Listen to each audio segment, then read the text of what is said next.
Welcome to మరకురుక్షేత్రం Telangana top 10 news కి స్వాగతం. నేను పావని. జడ్చర్ల పోలీస్ స్టేషన్ ను సోమవారం మల్టీ జోన్ 2 ఐజీ సత్యనారాయణ తనిఖీ చేశారు. ఈ సందర్భంగా స్టేషన్ లో విధులు నిర్వర్తిస్తున్న సిబ్బంది వివరాలు సిఐ ఆదిరెడ్డిని అడిగి తెలుసుకున్నారు. ప్రజల సమస్యలు తీర్చడానికి ఎల్లవేళలా అందుబాటులో ఉండి సేవలు అందించాలని సూచించారు.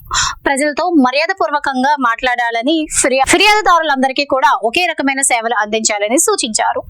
అధికారులు, సిబ్బంది ప్రజలతో సత్సంబంధాలు పెంపొందించుకొని శాంతి భద్రతల సమస్యలు తలెత్తకుండా చూసుకోవాలని సూచించారు. జడ్చర్ల పోలీస్ స్టేషన్ లో అధికంగా కేసులు నమోదవుతున్నాయని, కావున సిబ్బంది ఆస్తి సంబంధిత నేరాలు, శారీరక నేరాల్లో పాల్గొనే నేరస్తులపై హిస్టరీ షీట్స్ తెరిచి వారిపై నిఘా ఉంచాలని సూచించారు. జడ్చర్ల పోలీస్ స్టేషన్ పరిధిలోని 2 జాతీయ రహదారులు NH44, NH167 ఉన్నందున ప్రమాదాలని నివారణకు కృషి చేయాలన్నారు. విధులతో పాటు ఆరోగ్యంపై కూడా శ్రద్ధ వహించాలని సూచించారు.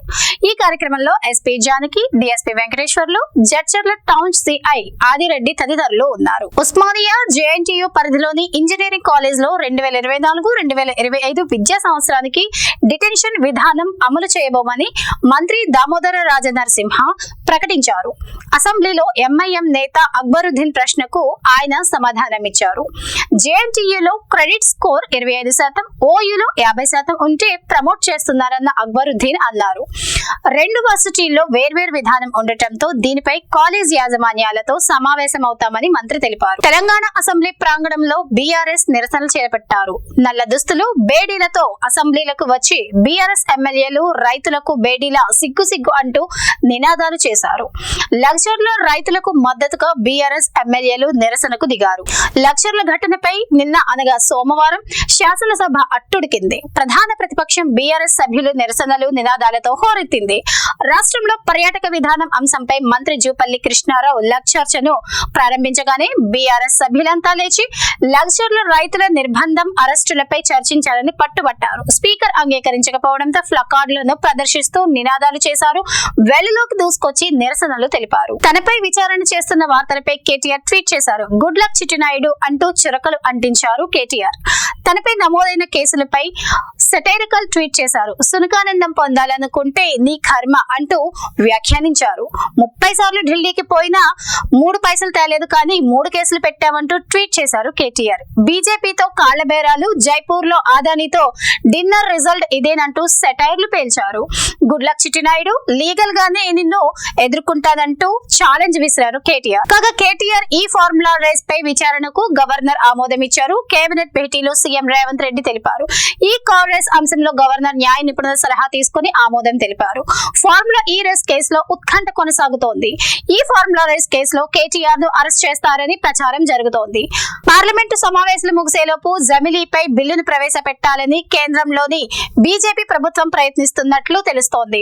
ఓవైపు ఇప్పుడు కాదని సంకేతాలు ఇస్తూనే మరోవైపు మంగళవారం తప్పనిసరిగా హాజరు కావాలని ఆదేశిస్తూ లోక్సభలో తమ ఎంపీలందరికీ బీజేపీ విప్ జారీ చేసింది.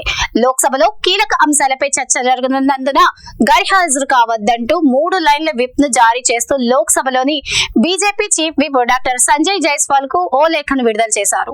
ఈ నేపథ్యం నుంచి చూస్తుంటే మరి లోక్సభ, రాష్ట్ర అసెంబ్లీలకు ఏకకాలంలో ఎన్నికల నిర్వహణకు ఉద్దేశించిన ఒకే దేశం ఒకే ఎన్నిక బిల్లును పార్లమెంటు ముందుకు మంగళవారం తీసుకొచ్చే అవకాశం ఉందని, ఇందుకోసం ప్రతిపాదించిన 129వ రాజ్యాంగ సవరణ బిల్లుతో సహా మరో బిల్లును కేంద్ర న్యాయశాఖ మంత్రి అర్జున్ రామ్ మేఘ్వాల్ లోక్సభలో మంగళవారం మధ్యాహ్నం ప్రవేశపెట్టనున్నట్లు తెలుస్తోంది. జమిలీ ఎన్నికల నిర్వహణపై అనేక అనుమానాలు నెలకొన్న వేళ దీనిపై విస్తృత సంప్రదింపుల కోసం బిల్లును జాయింట్ పార్లమెంటరీ కమిటీకి పంపించాలని డిమాండ్ చేయాలని ప్రతిపక్షాలు భావిస్తున్నాయి.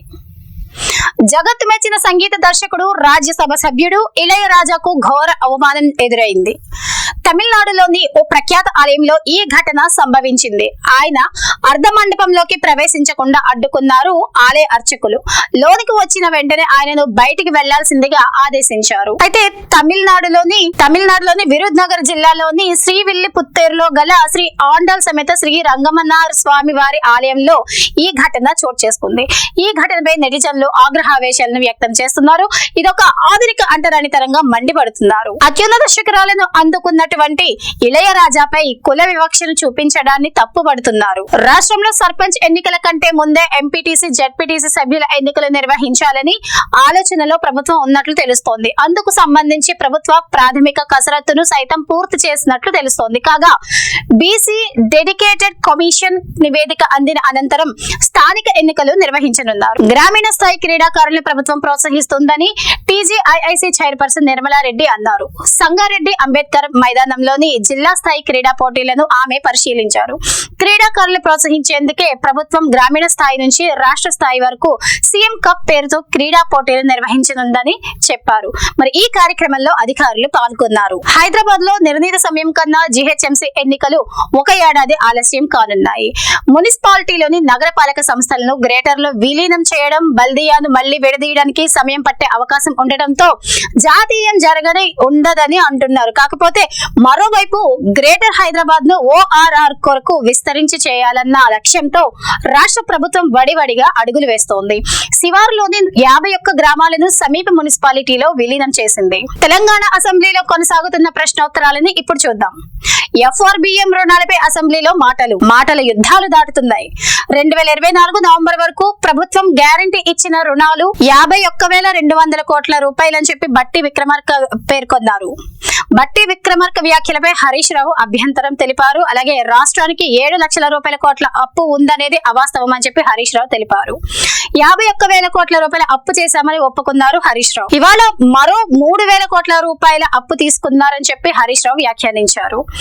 ఒక్క ఏడాదిలో 1,27,000 కోట్ల రూపాయల అప్పు చేశారని చెప్పి హరీష్ రావు వ్యాఖ్యానించారు. బీఆర్ఎస్ హయాంలో 4 లక్షల కోట్ల రూపాయల అప్పులు చేశామని చెప్పి హరీష్ రావు అన్నారు. సభను బీఆర్ఎస్ తప్పుదోవ పట్టిస్తోందని భట్టి విక్రమార్క ఈ విషయంగా సెటైర్ వేశారు. అప్పులపై చర్చ జరగాలని శ్వేతపత్రం విడుదల చేశామని చెప్పి భట్టి విక్రమార్క పేర్కొన్నారు. అప్పులపై చర్చకు మేము సిద్ధమని చెప్పి బీఆర్ఎస్ పేర్కొన్నారు. అయితే మీరు సిద్ధమా అంటూ కూడా భట్టి విక్రమార్క పేర్కొన్నారు. భట్టి సవాల్ను స్వీకరిస్తానని చెప్పి అప్పులపై చర్చకు సిద్ధమని చెప్పి హరీష్ రావు గారు పేర్కొన్నారు. ఇది వాళ్ళ తెలంగాణ టాప్ 10 న్యూస్. మరో టాప్ 10 న్యూస్ లో మళ్ళీ కలుద్దాం.